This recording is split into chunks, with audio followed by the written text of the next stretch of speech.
Está no ar o STJ no seu dia, um programa do Superior Tribunal de Justiça. Apresentação, Tiago Gomide. Olá para você que nos acompanha a partir de agora. Está no ar mais um STJ no seu dia. Eu sou o Tiago Gomide e hoje nós vamos tratar de um assunto que une aspectos emocionais, patrimoniais e jurídicos, o estelionato sentimental. Você já ouviu falar em pessoas que simulam um relacionamento amoroso apenas para tirar vantagem financeira da outra parte? Esse tipo de situação tem chegado aos tribunais, inclusive ao Superior Tribunal de Justiça. Segundo a quarta turma, como consequência da simulação do relacionamento e das condutas com o objetivo de obter ganho financeiro, pode ser devida à vítima indenização a títulos de danos materiais pelas despesas extraordinárias decorrentes do relacionamento e de danos morais pela situação vivenciada. Mas o que a jurisprudência tem dito sobre esse tipo de conduta? É possível distinguir o fim de um relacionamento frustrado de um verdadeiro ato ilícito? E como o judiciário tem reagido a casos em que o afeto se transforma em ferramenta de fraude? Para responder essas perguntas e aprofundar um pouco mais o debate, eu converso agora com a advogada especialista em direito penal, Hanna Gomes. Seja muito bem-vinda ao STJ no seu dia. Olá, Tiago, agradeço o convite, muito obrigada pela participação. É realmente um tema muito importante, muito temporal, né? A gente precisa falar sobre esse assunto, as estatísticas mostram que esses crimes vêm aumentando e hoje a gente já tem precedentes aí nos tribunais superiores, aqui no STJ, para tratar do assunto. Então, realmente é um tema muito importante. Doutora Hanna, vamos começar então aí explicando o que caracteriza judicialmente esse chamado estelionato sentimental. Ele se enquadra no crime de estelionato do Código Penal ou está mais vinculado à esfera civil? Bom, a gente tem essa modalidade de fraude e já classificada lá no nosso Código Penal como estelionato, né? Artigo 171, é até um apelido, né? Quando a gente fala, uma pessoa, essa pessoa é 171. É o tipo penal. O artigo do Código Penal é 171, que trata do estelionato.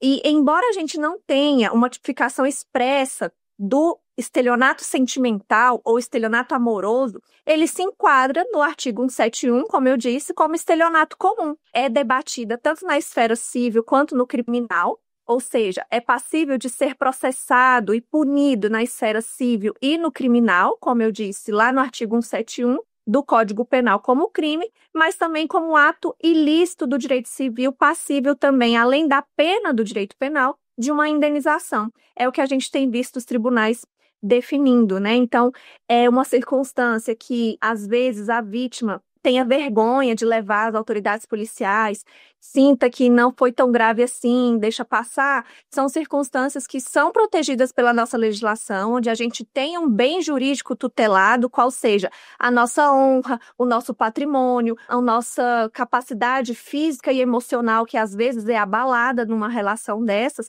protegidas pela legislação, passíveis aí de serem levadas à autoridade policial, processadas e condenadas. Então, são circunstâncias muito graves, muito sérias, que abalam, sim, a sociedade, não só na esfera econômica, mas também na nossa esfera íntima, né, no nosso particular. É importante lembrar, Tiago, que o estelionato sentimental, ele pode abalar não só essa questão financeira, né? Pode abalar as relações sociais da vítima, a confiança nas pessoas, a profissão, né? Ela pode mudar ali com relação a seu estabelecimento profissional, ter abalos, né? Prejuízos no exercício das suas capacidades civis, incluindo esse afeto, essa afetação na esfera profissional. Então, reverbera em muitas faces da nossa vida. É uma circunstância realmente muito grave.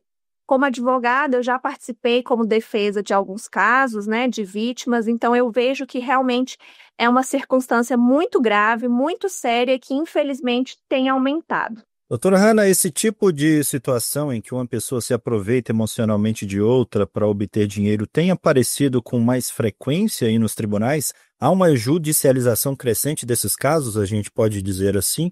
Ah, sim, Tiago, tanto com homens quanto vítima e mulheres enquanto vítima, né? Os dois sexos, os dois gêneros podem ser vítimas e autores desse tipo de crime. E quanto mais a gente fala sobre isso, quanto mais é divulgado esse serviço público que a gente faz de divulgar esse assunto, mais capacita as pessoas a se perceberem como vítimas. Isso leva a mais notícias crimes, né, a mais denúncias, ocorrências policiais perante as delegacias, o que leva a mais processos ao judiciário. Então, quanto mais a gente conversa sobre esse tipo de violência, esse tipo de fraude, a gente consegue perceber que as pessoas se conscientizam e levam os fatos à justiça. Também é preciso lembrar, como casos que eu já tive também, que não é toda relação amorosa em que se troca presentes ou se troca valores que vai caracterizar o estelionato amoroso, né? A justiça tem aí uma diferenciação, a gente pode conversar sobre isso, dizer que tem critérios para a justiça entender que o que é o estelionato, né, não pode ser aquela vingança, né, aquela denunciação caluniosa com relação ao ex-parceiro, mas realmente tem aumentado, sim, os casos de estelionato amoroso. O Infojude, que é o informativo da Justiça Penal, que traz estatísticas sobre crimes e a criminalidade no Brasil, nos mostra, né, esse Infojude de 2024, que o número de estelionatos vem aumentando.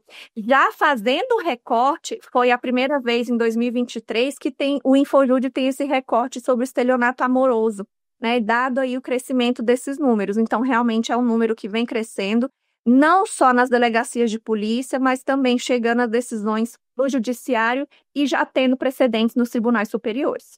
E do ponto de vista, então, da jurisprudência, como que os tribunais, em especial o STJ, têm diferenciado aí um rompimento amoroso legítimo de um relacionamento que envolveu dolo, manipulação emocional com fins financeiros? Bom, você trouxe a palavra-chave, né? O dolo.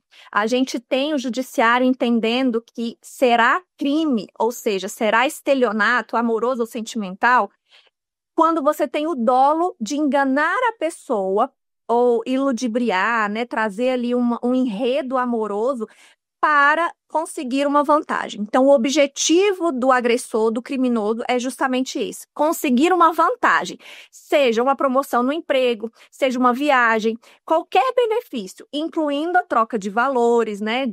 Dar dinheiro àquela pessoa, troca de bens, dar um carro, dar um apartamento, passar uma procuração para aquela pessoa cuidar da sua vida civil, dos seus bens. Então, quando tem uma vantagem, a partir de um engodo, de uma enganação, essa fraude travestida de relacionamento amoroso, a gente tem o judiciário entendendo aí como o estelionato amoroso ou estelionato sentimental. Veja, é o dolo, é a intenção do agente de ter uma vantagem, conseguir um benefício econômico ou de qualquer outra natureza a partir de uma relação amorosa que é fraudulenta. Ela não é baseada realmente no afeto, no amor, no carinho, na relação entre aquelas duas pessoas. O pano de fundo é a vantagem econômica, a vantagem financeira de alguma forma. Então, o relacionamento, ele é só o meio.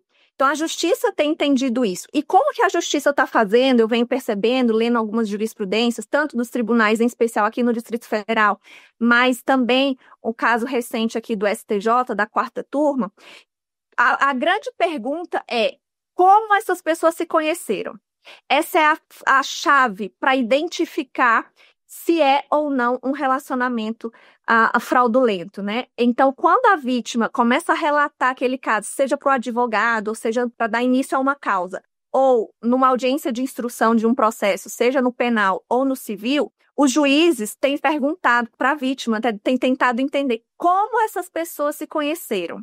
Qual foi a aproximação que deu origem a esse tipo de relacionamento? Isso é a chave para o juiz da causa identificar se é ou não um relacionamento fraudulento, né? Um estelionato amoroso. Principalmente também é a diferença econômica entre as partes, né? Muitas vezes, na maioria dos casos, há um desequilíbrio econômico entre as partes. Uma pessoa engana a outra dizendo que está no mesmo patamar econômico, social que a outra pessoa e vem com uma história depois, um enredo dizendo que está precisando de um dinheiro, de uma verba, que teve uma falência, que teve um prejuízo civil ali, e o outro que também está bem economicamente tenta ajudá-la. Mesmo de forma sutil, onde dá a entender que você está ajudando de sua própria vontade, né, de livre e espontânea vontade, você está sendo manipulado, enganado para dar aquela ajuda, dar aquele presente, fazer aquele favor para o seu parceiro. Então, são duas questões muito importantes que eu tenho percebido em comum na jurisprudência.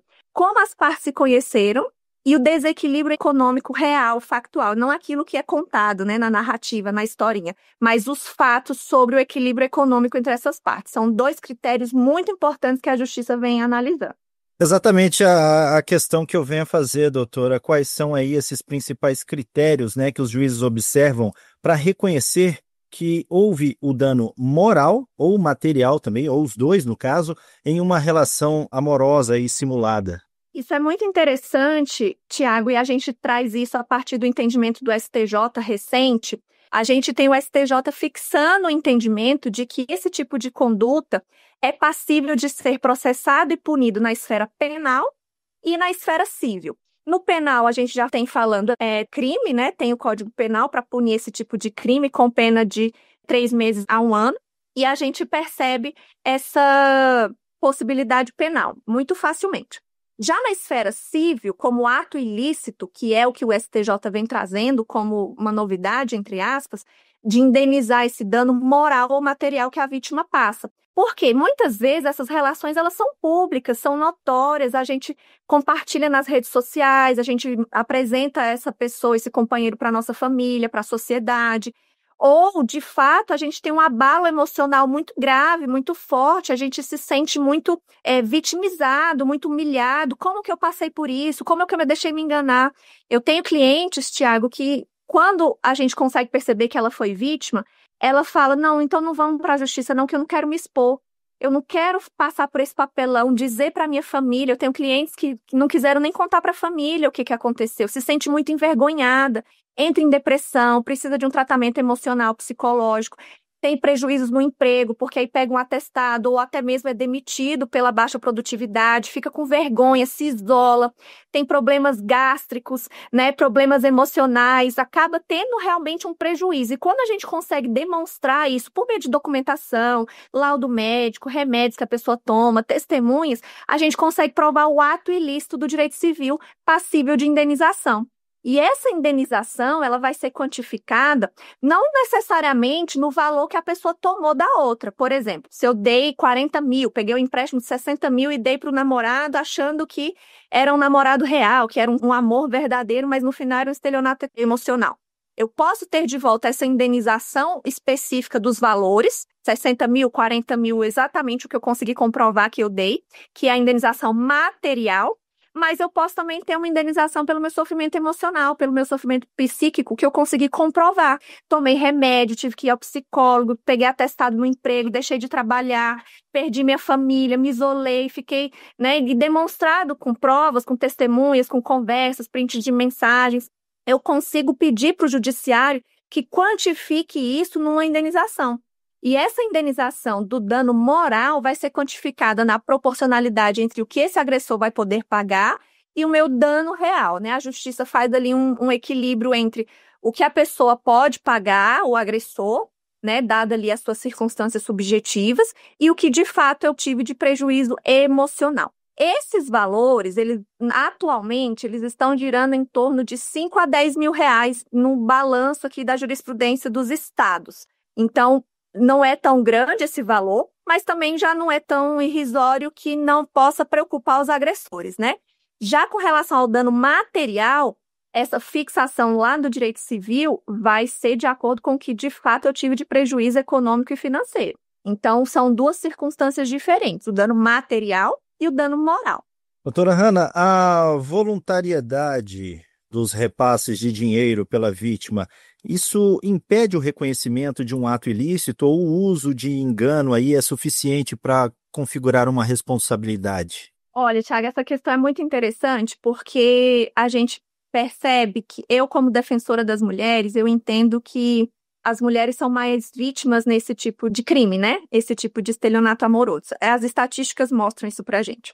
Mas os homens também são vítimas e podem acessar a justiça e fazer suas denúncias e seus boletins de ocorrência. Mas as mulheres, enquanto maiores vítimas, são mais frágeis nesse sentido, porque a gente vive numa sociedade em que a mulher ela é criada para agradar.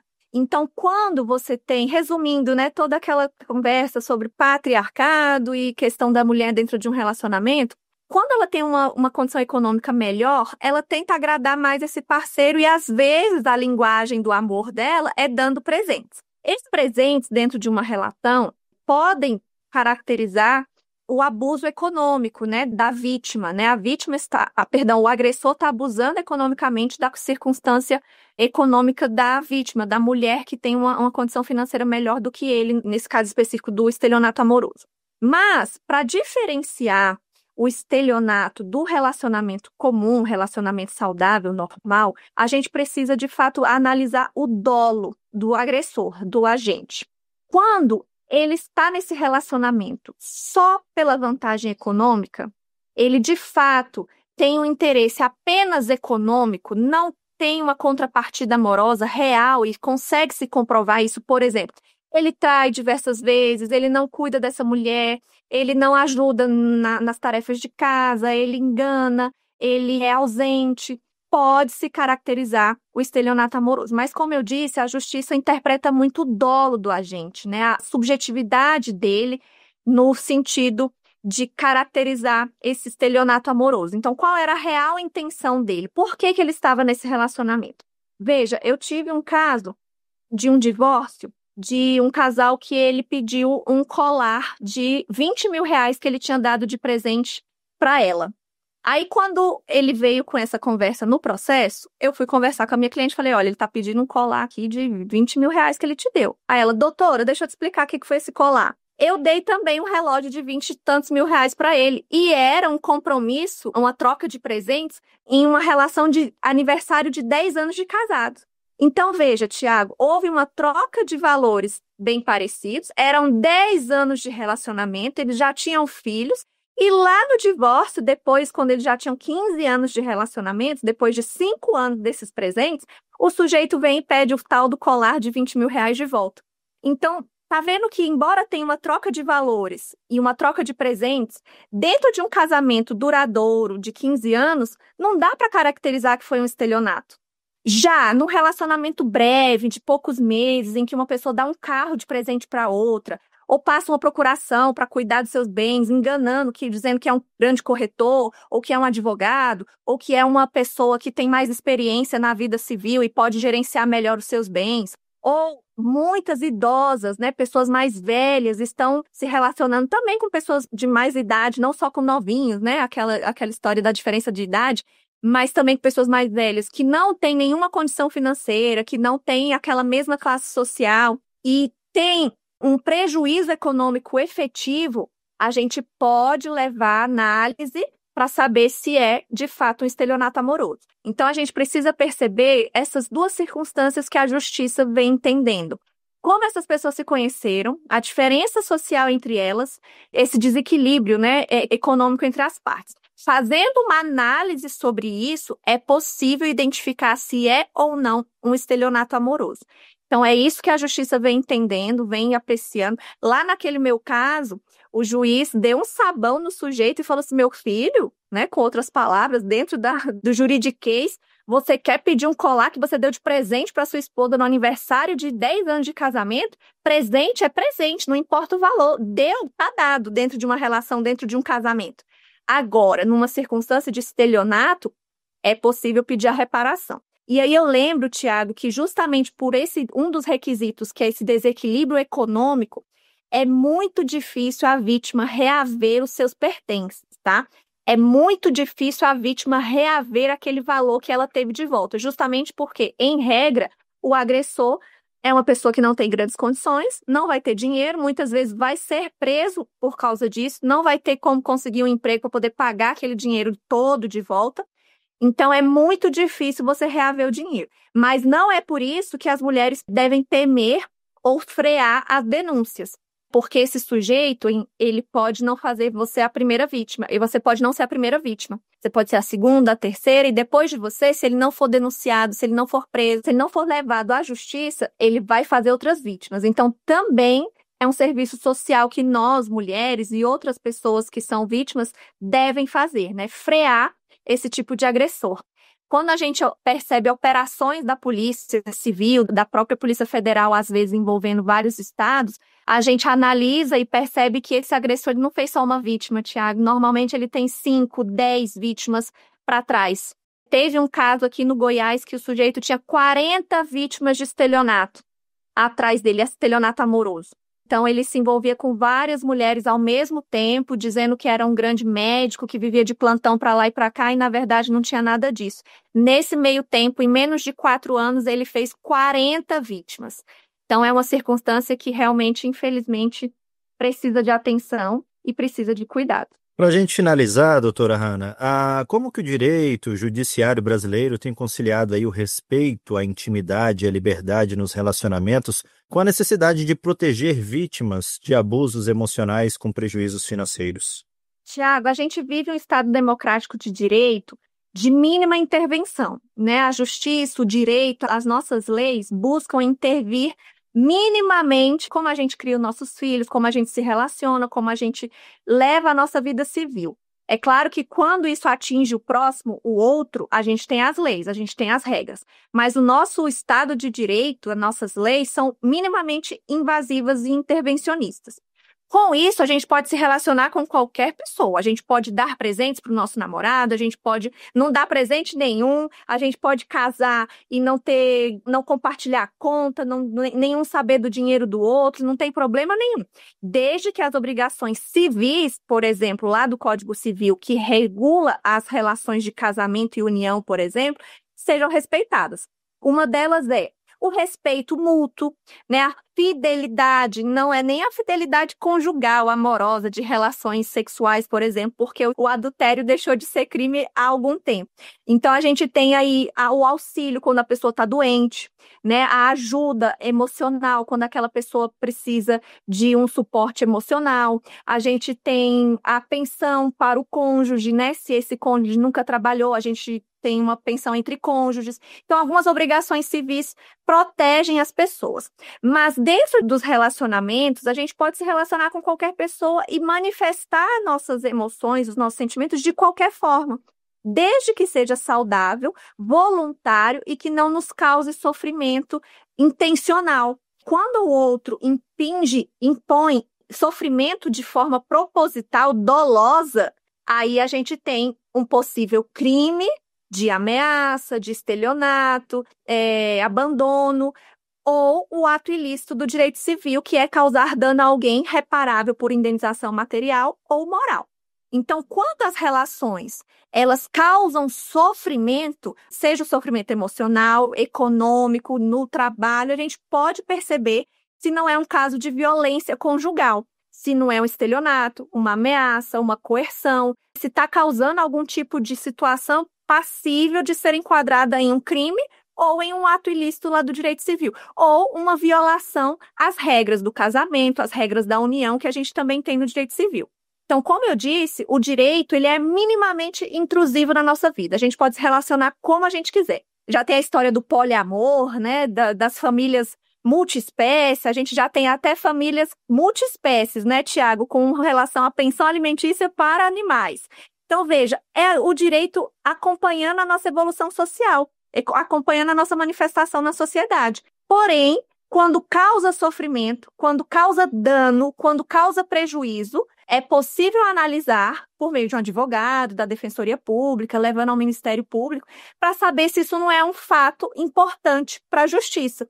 Se não é um crime, como eu disse, um estelionato, uma ameaça, uma lesão corporal, se não é uma violência doméstica e familiar. Lembrando que violência doméstica e familiar pode ser para o homem também, tá? Não é a violência doméstica e familiar contra a mulher, que tem a Lei Maria da Penha própria para as mulheres. Os homens também podem sofrer alguns tipos de violências e passíveis aí de punição para as mulheres agressoras. Mas a gente tem essa proteção. Então, quando o relacionamento causa sofrimento, seja ele financeiro, social, sentimental, essa análise é feita para a gente saber se não é um crime ou se é um ato ilícito do direito civil passível de reparação. Ok, doutora Hanna Gomes, muito obrigado por essa sua participação e disponibilidade de conversar com a gente aqui no STJ no seu dia. Eu que agradeço, Tiago, muito obrigada pela oportunidade, pelo carinho. É sempre uma honra estar aqui no STJ com vocês. STJ no seu dia, um programa do Superior Tribunal de Justiça. E o STJ no seu dia vai ficando por aqui. Eu agradeço a sua companhia pela Rádio Justiça e também pelas plataformas digitais. O STJ no seu dia tem produção de Caio Baltazar, trabalhos técnicos de Júlio César da Glória, direção e coordenação geral de Daniele Lombardi. Até o próximo episódio. STJ no seu dia, um programa do Superior Tribunal de Justiça.